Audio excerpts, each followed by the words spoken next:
എന്താ ദിവ്യ തനിക്ക് പറയാനുള്ളത്? ക്യാൻറ്റീനിൽ നിന്ന് പുറത്തിറങ്ങിയപ്പോ പാച്ചു ദിവ്യയോട് ചോദിച്ചു. അത് ഞാൻ ദിവ്യ വിക്കി. അവള് ദയനീയമായി അവനെ നോക്കി. വിക്കുണ്ടോ നിനക്ക്? പാച്ചു അവളോട് ചോദിച്ചു. അവളില്ലെന്ന് തലയാട്ടി. അപ്പൊ വിക്കില്ല. പെട്ടെന്ന് പറയെന്ന എന്താണെന്ന് വെച്ചാ. പാച്ചു നെറ്റി ചൊളിച്ച് അവളെ നോക്കി. അവന്റെ നോട്ടവും ഭാവവും എല്ലാം കണ്ട് ദിവ്യയുടെ ഉള്ള ധൈര്യം ചോർന്നു പോവാൻ തുടങ്ങി. അത് എനിക്ക് ചേട്ടനെ ഐ ലവ് യു. കണ്ണടച്ച് അവൾ പെട്ടെന്ന് പറഞ്ഞു. അവൾ പറഞ്ഞത് കേട്ട് അവനൊന്ന് ഞെട്ടിയെങ്കിലും ഞെട്ടൽ പുഞ്ചിരിക്ക് വഴിമാറാൻ അധിക സമയം വേണ്ടി വന്നില്ല. എങ്കിലും അവൻ പുഞ്ചിരി മറച്ചു പിടിച്ചു. ദിവ്യ കണ്ണു തുറന്ന് നോക്കിയപ്പോ ഭാവവ്യത്യാസമില്ലാതെ അവളെ തന്നെ നോക്കുന്ന പാച്ചുവിനെയാണ് കണ്ടത്.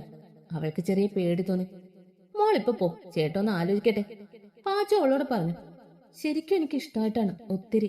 പെട്ടെന്ന് അവന്റെ കൈ പിടിച്ച് അവൾ പറഞ്ഞു. അവ അമ്പരന്ന് അവളെ നോക്കി. ചെല്ലിപ്പോ. അവളുടെ കൈ വിടുവിച്ച് അവൻ പോയി. അവൻ പോകുന്നത് നോക്കി പ്രതീക്ഷയോടെ അവളും പോയി. ദിവ്യ പോയോ? ക്യാൻറ്റീനിലേക്ക് ചെന്ന പാച്ചുവിനോട് എബി ചോദിച്ചു. എന്ത് പറഞ്ഞു? ജെനിയാണ് ചോദിച്ചത്. ഐ ലവ് യു എന്ന് പാച്ചു പറഞ്ഞപ്പോ എബി കണ്ണു മിഴിച്ച് അവനെ നോക്കി. കളിക്കാതെ പോടാ. വിശ്വാസം വരാതെ എബി അവനോട് പറഞ്ഞു. അല്ലടാ സത്യം, അവള് സീരിയസ് ആയിട്ട് പറഞ്ഞു. പാച്ചു ഉറപ്പിച്ച് പറഞ്ഞപ്പോ എബി ജെനിയെ നോക്കി. നീ എന്താ ഞെട്ടാത്തത്? എബി ജെനിയോട് ചോദിച്ചു. എനിക്ക് നേരത്തെ അറിയാമായിരുന്നു. എന്നോട് പറഞ്ഞിട്ടാണ് അവൾ ഇവനോട് പറഞ്ഞത്. ഞാൻ പറഞ്ഞിട്ട്. വിളിച്ചുകൊണ്ട് പാച്ചുവിനെ നോക്കി എബിയോട് അവൾ പറഞ്ഞു. അല്ല, എന്നിട്ട് നീ എന്ത് പറഞ്ഞു? എബി അവനോട് ചോദിച്ചു. ഞാൻ ഒന്നും പറഞ്ഞില്ല.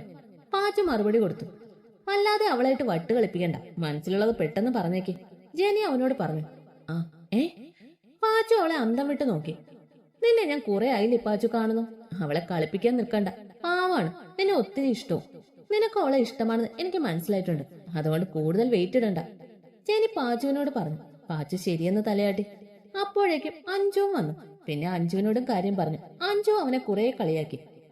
കുറച്ചു സമയം കഴിഞ്ഞപ്പോ ജെനിയുടെ ഫോൺ അടിച്ചു. അച്ചുവാണെന്ന് കണ്ടതും അവൾ എടുത്തില്ല. നീ എന്താ ഫോൺ എടുക്കാത്തത്? വരുന്ന കോളെല്ലാം കട്ടാക്കുന്നത് കണ്ട് എബി അവളോട് ചോദിച്ചു.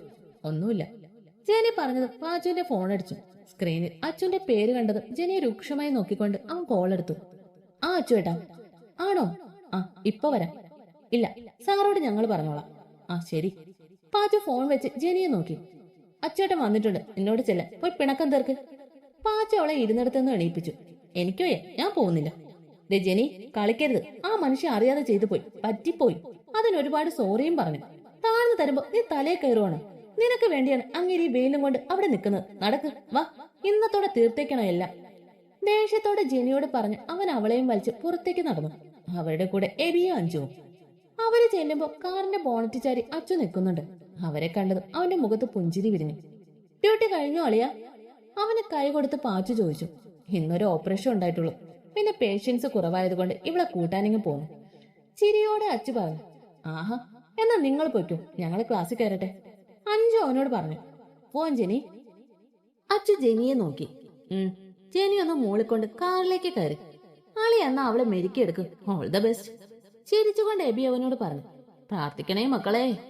ചിരിച്ചുകൊണ്ട് അവരോട് പറഞ്ഞു. അച്ചു കാറിലേക്ക് കയറി വണ്ടിയെടുത്ത് പോയി. രണ്ടുപേരും ഒന്നും സംസാരിച്ചില്ല. അവനെ നോക്കാതെ ജെനി പുറത്തേക്ക് നോക്കിയിരുന്നു. അച്ചു അവളോട് മിണ്ടിയില്ല. വണ്ടി നേരെ ചെന്ന് നിന്നത് ഹോസ്പിറ്റലിലാണ്. ജെനി സംശയത്തോടെ അവനെ നോക്കി. ഇറങ്ങ്, അച്ചു അവളോട് പറഞ്ഞു. ഡോർ തുറന്നിറങ്ങി. ഒന്ന് സംശയിച്ചുകൊണ്ട് അവന്റെ പുറകെ ജെനിയും ഇറങ്ങി. അച്ചു അവളെയും കൂട്ടി സെക്കൻഡ് ഫ്ലോറിലെ ഒരു മുറിയിലേക്ക് കയറി. അവിടെ കയ്യും കാലും ഒടിഞ്ഞ് കൈ ഗ്ലൂക്കോസും യൂറിൻ പോവാൻ ട്യൂബ് ഇട്ട് കിടക്കുന്ന വിനായകനെ കണ്ട് അവളുടെ കണ്ണ് മിഴിഞ്ഞു. അവള് സംശയത്തോടെ അച്ചുവിനെ നോക്കി. അവന്റെ മുഖഭാവം അവൾക്ക് വ്യക്തമായില്ല. അച്ചുവിനെ കണ്ട വിനായകന്റെ മുഖത്ത് പേടി നിറയുന്നത് ജെനി കണ്ടു.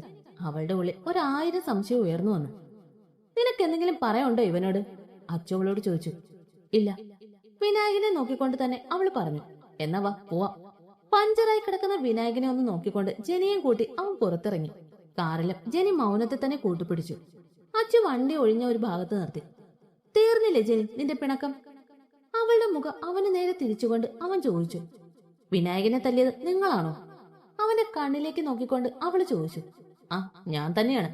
എന്റെ പെണ്ണിനെ പറ്റി വേണ്ടാതിനം പറഞ്ഞ് അവനെ പിന്നെ ഞാൻ വെറുതെ വിടണമായിരുന്നു. കൊല്ലാനാ തോന്നിയത്, പിന്നെ ആൽബി പിടിച്ച് മാറ്റിയത് കൊണ്ട്. അച്ചു പറഞ്ഞു നിർത്തിയതും ജെനി അവനെ നോക്കി. ആൽബി? അവള് നെറ്റി ചുളിച്ചു. ആ, നിന്റെയൊക്കെ ആൽബി സാർ തന്നെ. സാറിന് എങ്ങനെ? അവന്റെ ഫ്രണ്ട് ഞാനും തമ്മിൽ പരിചയമുണ്ട്. അങ്ങനെയുള്ള ബന്ധമാണ് ഞാനും ആൽബിയും തമ്മിൽ. അഞ്ജുവിന്റെ ആൽബി ഇവനാണെന്ന് എനിക്ക് ആദ്യം മനസ്സിലായില്ല. പിന്നെ ഞങ്ങൾ സംസാരിച്ചപ്പോഴാണ് അറിഞ്ഞത്. അവനാണ് ഇവന്റെ ഡീറ്റെയിൽസ് തന്നത്. അപ്പൊ തന്നെ ഇവനെ കണ്ടു. അവനുള്ള മറുപടിയും കൊടുത്തു. പിന്നെ അവള്, എന്താ മേഘയോ? അവളുടെ വീട്ടിലേക്കും പോയി. അവളെ നന്നായൊന്ന് ഉപദേശിച്ചിട്ടുണ്ട്. ഇതിൽ അവള് നന്നായിട്ടില്ലെങ്കിൽ ഇനി അവള് നന്നാവില്ല. പുച്ഛത്തോടെ അച്ചു പറഞ്ഞു നിർത്തി. ജെനി കണ്ണു മിഴിച്ച് അവനെ നോക്കി. ഇനി എന്നോട് പിണങ്ങണോ ജെനി? പറ്റുന്നില്ലടി. നിന്റെ മൗനം എന്നെ കൊല്ലാതെ കൊല്ലുന്നുണ്ട്. അവളുടെ കൈ രണ്ടും കൂട്ടിപ്പിടിച്ച് അവളുടെ വെള്ളാരം കണ്ണുകളിലേക്ക് നോക്കിക്കൊണ്ട് അവൻ പറഞ്ഞു. എന്നെ തല്ലിയില്ലേ? വിതുമ്പിക്കൊണ്ട് ജെനി അവനെ നോക്കി. അച്ചു അവളെ അവന്റെ നെഞ്ചോട് ചേർത്തിരുത്തി അവളുടെ നെറുകയെ ചുണ്ടു ചേർത്തു. പെട്ടെന്ന് ദേഷ്യം വന്നപ്പോ തല്ലിപ്പോയതാടാ. സോറി, വാക്ക് തെറ്റിച്ച് കുടിച്ചു എന്ന് കേട്ടപ്പോ കയ്യെന്ന് പോയി. അതുകൊണ്ട് പറ്റിപ്പോയതാടാ. പകരം തല്ലണോ നിനക്കെന്നെ? തല്ലിക്കോ. ഇങ്ങനെ മിണ്ടാതിരിക്കല്ലേ, അച്ചു അവളോട് പറഞ്ഞു. തല്ലട്ടെ ഞാൻ? കള്ളച്ചിരിയോടെ അവൾ അവനോട് ചോദിച്ചു. അത് മാത്രമേ നീ കേട്ടുള്ളൂ അല്ലേ? തല്ലിക്കോ. നിന്റെ പിണക്ക തീരുന്നത് വരെ തല്ലിക്കോ. അവൻ അതും പറഞ്ഞ് അവന്റെ കവിൾ അവൾക്ക് നേരെ തിരിച്ചു. ജെനി പെട്ടെന്ന് അവനിലേക്ക് ചാഞ്ഞ് അവന്റെ കവിളിൽ കടിച്ചുകൊണ്ട് അമർത്തി ചുംബിച്ചു. അച്ചുവിന്റെ കണ്ണുകൾ അടഞ്ഞു. അവന്റെ ചുണ്ടിൽ മനോഹരമായ പുഞ്ചിരി വിരിഞ്ഞു. തല്ലുന്നില്ലേ? അവനിൽ നിന്ന് അകന്നു മാറിയ അവളോട് അവൻ ചോദിച്ചു. അവന്റെ കൈ ചുറ്റിപ്പിടിച്ച് തോളിലേക്ക് തല ചായ്ച്ച് അവൾ പറഞ്ഞു. തീർന്നോ പിണക്കം? അവൻ ചോദിച്ചു. ഒരു ഐസ്ക്രീം വാങ്ങി തന്നാ തീരും. അവള് കുസൃതിച്ചിരിയോടെ പറഞ്ഞു. ഈ പെണ്ണ്. അവളുടെ നെറുകെ തലോടിക്കൊണ്ട് അവൻ വണ്ടിയെടുത്തു. അവൾ അപ്പോഴും അവന്റെ കൈ ചുറ്റിപ്പിടിച്ച് തോളിൽ തല ചായ്ച്ചിരുന്നു. കൈ എത്തിച്ച് അവൾ പാട്ടുവെച്ചു. നാറി, എവിടെയാടി പന്നി നീ? നേരത്തെ എത്താന്ന് പറഞ്ഞതല്ലേ തണ്ടി നീ? എന്നിട്ട് സമയം എത്രയാടി ചെറ്റേ? ജെനിയുടെ ഫോണിലേക്ക് അഞ്ചു വിളിക്കുന്ന കണ്ടപ്പോ കാര്യം അറിയാൻ എടുത്തതാണ് അച്ചു. അവനെ എടുക്കേണ്ടിയിരുന്നില്ല എന്ന് ഒരു നിമിഷം തോന്നിപ്പോയി. ഡി ചൂലെ, കേൾക്കുന്നില്ലേ നീ? അഞ്ചു വീണ്ടും. അഞ്ചു, ഞാൻ അച്ചുവാണ്. അച്ചു മറുപടി പറഞ്ഞതും അഞ്ചു നാക്ക് കടിച്ചു. അയ്യോ, അച്ചുവേട്ടനായിരുന്നോ? സോറി, ഞാൻ ജെനിയാണെന്ന് കരുതി. സോറി ഏട്ടാ. അഞ്ചു പെട്ടെന്ന് അവനോട് പറഞ്ഞു. ആ സാരല്ല. അല്ല, എന്തിനാ നീ വിളിച്ചേ? ജെനി ഇല്ലേ അവിടെ? ആ, അവള് കുളിക്കുക. അങ്ങോട്ട് വരാൻ വേണ്ടി രാവിലെ പുറപ്പെട്ടതാണ്. ഇപ്പോഴാണ് സമയമായത്. അച്ചു ചിരിയോടെ അവളോട് പറഞ്ഞു. ഇങ്ങ് വരട്ടെ, നേരത്തെ വരാന്ന് പറഞ്ഞതാണ് ഏട്ടാ. അവൾ വരും പെണ്ണേ, നീ ചൂടാവാതെ. ഏട്ടൻ വരുന്നില്ലേ അപ്പോ? ഇച്ചായ ഏട്ടന്റെ ഫ്രണ്ട് അല്ലേ? അവര് വരുമ്പോ ഏട്ടൻ കൂടി വേണമായിരുന്നു. എനിക്ക് ഹോസ്പിറ്റലിൽ പോകേണ്ട അത്യാവശ്യം ഉണ്ടടാ. ആൽബിയെ ഞാൻ കണ്ടോളാം. ഞാൻ പിന്നൊരിക്കൽ വരാം. ജെനിയെ അവിടെ ആക്കിയിട്ട് വേണം എനിക്ക് ഹോസ്പിറ്റലിൽ പോവാൻ. ആണോ? എന്നാ പെട്ടെന്ന് പോന്നേക്ക്. റൊമാൻസിച്ച് നിക്കരുത് കേട്ടല്ലോ. ഓവ് തമ്പുരാട്ടി. ആ, ഗുഡ് ബോയ്. ശരിയാണ്. ആ ഓക്കെ. അഞ്ചു ഫോൺ വെച്ചു. ഈശ്വര, എന്റെ ഭാര്യയും അവളുടെ കൂടെ ഉള്ളവര് എല്ലാം കിളിപ്പോയതാണല്ലോ. നെഞ്ചി കൈവച്ച് അച്ചു മേലോട്ട് നോക്കി. അച്ചു നെഞ്ചി കൈവച്ച് നിൽക്കുന്ന കണ്ടാണ് ജെനി ബാത്റൂമിൽ നിന്ന് ഇറങ്ങിയത്. എന്താ, തലവേദന ഉണ്ടോ? ജെനി അവന്റെ അടുത്തേക്ക് വന്ന് ചോദിച്ചു. തലവേദനയോ? ആ, നെഞ്ചി കൈവച്ച് നിൽക്കുന്നു. ഓ, പൊന്നു ഭാര്യ ചാളി പറഞ്ഞതാവും അല്ലേ? വിളിച്ചു. അഞ്ചു വിളിച്ചിരുന്നു. ദൈവമേ, വിളിച്ചോ? പെണ്ണ് പൂരപ്പാട്ട് നടത്തു ഇനി. ജെനി തലയെ കൈവച്ചു. ആ, നടത്തി. നിനക്കുള്ള പൂരപ്പാട്ട് ഞാനാണ് കേട്ടത്. നീ റെഡിയാക്കി. നിന്നെ അവിടെ ആക്കിയിട്ട് വേണം എനിക്ക് ഹോസ്പിറ്റലിൽ പോവാൻ. ആ, ഇപ്പൊ റെഡിയാവാം. ജെനി അവനെ നോക്കി പുഞ്ചിരിച്ച് ഡ്രസ് എടുത്ത് ഡ്രസ്സിംഗ് റൂമിലേക്ക് കയറി. അച്ചു ഫ്രഷ് ആവാനും. സംഭവം അത് തന്നെ.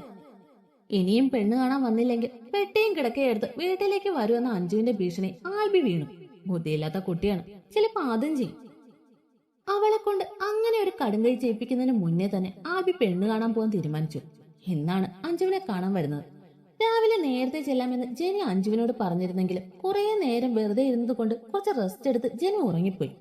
അച്ചു വന്ന് കുത്തിപ്പൊക്കിയപ്പോഴാണ് എണീറ്റത്. അഞ്ജുവിന്റെ പെണ്ണ് കാണലാണെന്ന ബോധം വന്നപ്പോ പെട്ടെന്ന് തന്നെ ഫ്രഷ് ആവാൻ കയറി.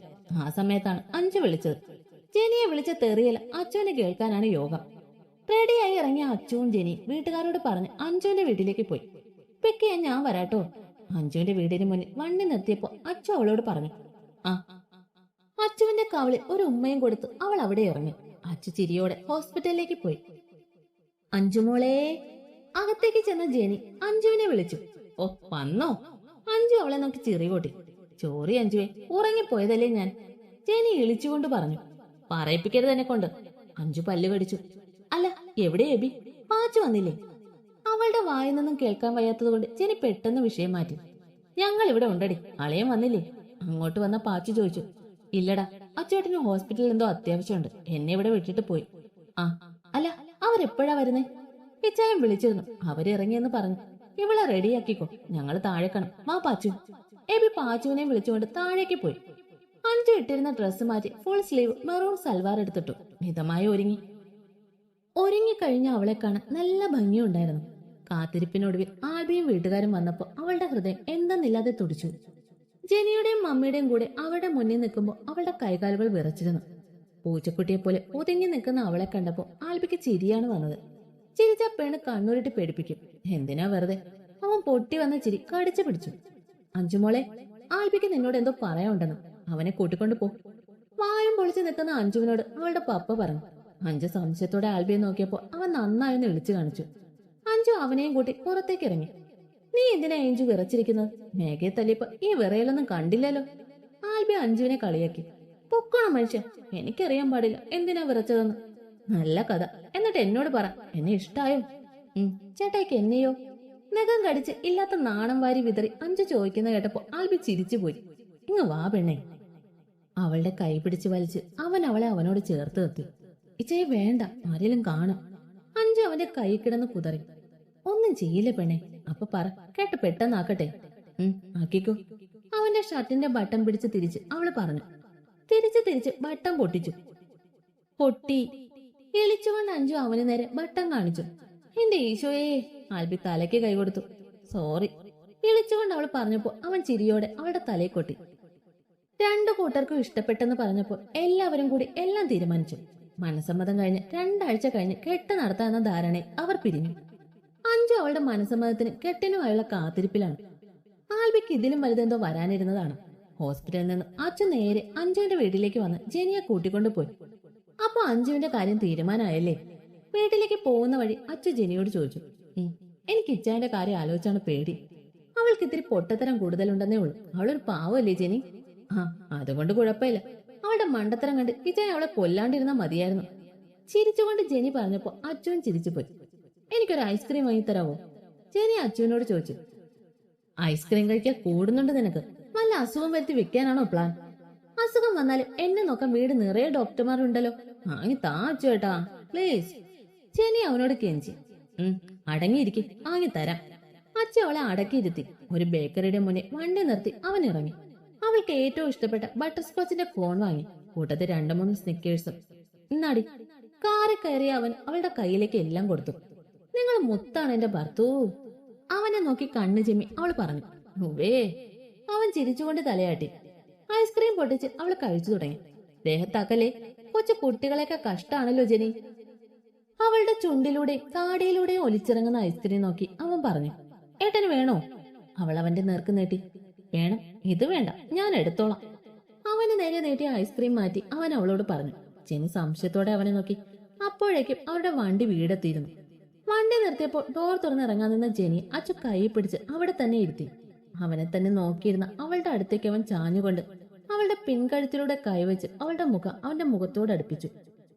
കണ്ണമിഴിച്ച് നോക്കി അവളുടെ താടിയിലൂടെ ഒലിച്ചിറങ്ങി ബട്ടർ സ്കോച്ചിനെ അവൻ അവന്റെ നാവ് കൊണ്ട് വലിച്ചെടുത്തു. അവളൊന്ന് ഏങ്ങിക്കൊണ്ട് അവന്റെ കയ്യിൽ പിടുത്തിട്ടു. ചുണ്ടിന്റെ കോണി പറ്റിപ്പിടിച്ച ഐസ്ക്രീം അവൻ നാവിനാൽ ഒപ്പിയെടുക്കുമ്പോൾ അവളുടെ കണ്ണുകൾ കൂമ്പിയടഞ്ഞു. അടുത്ത നിമിഷം തന്നെ അവൻ അവളുടെ അധരങ്ങളിലേക്ക് ആഴ്ന്നിറങ്ങി. അവളുടെ കീഴ്ചുണ്ടും മേൽചുണ്ടും അവൻ മാറി മാറി നുണഞ്ഞുകൊണ്ടിരുന്നു. വായിൽ നിന്നും ഐസ്ക്രീം രുചി വിട്ട് ചോരയുടെ രുചി അറിഞ്ഞപ്പോൾ അവൻ അവളുടെ അധരങ്ങളെ മോചിപ്പിച്ചു. ഇനി നീ കഴിച്ചോ, എനിക്ക് വേണ്ടത് ഞാൻ എടുത്തിട്ടുണ്ട്. അവളുടെ ചുണ്ടിൽ പൊടിഞ്ഞ ചോര തുടച്ച് അവൻ അവളോട് പറഞ്ഞു. ജെനി ചുണ്ട് കൂർപ്പിച്ച് അവനെ നോക്കി.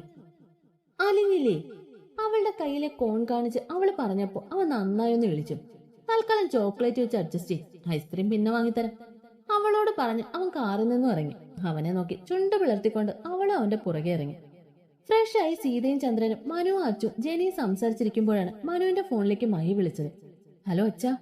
മോനെ, ജാനിക്ക് വേദന തുടങ്ങി. ഞങ്ങൾ ഹോസ്പിറ്റലിൽ പോയിക്കൊണ്ടിരിക്കുക, നിങ്ങൾ അങ്ങോട്ട് വാ. അത്രയും പറഞ്ഞ് മഹി ഫോൺ വെച്ചു. മനു പെട്ടെന്ന് ഇരുന്നിടത്തുനിന്ന് എണീറ്റു. അച്ഛാ, ജാനിക്ക് വേദന തുടങ്ങിയെന്ന്. അവര് ഹോസ്പിറ്റലിൽ പോയിക്കൊണ്ടിരിക്കുവാണ്, വാ പോവാ.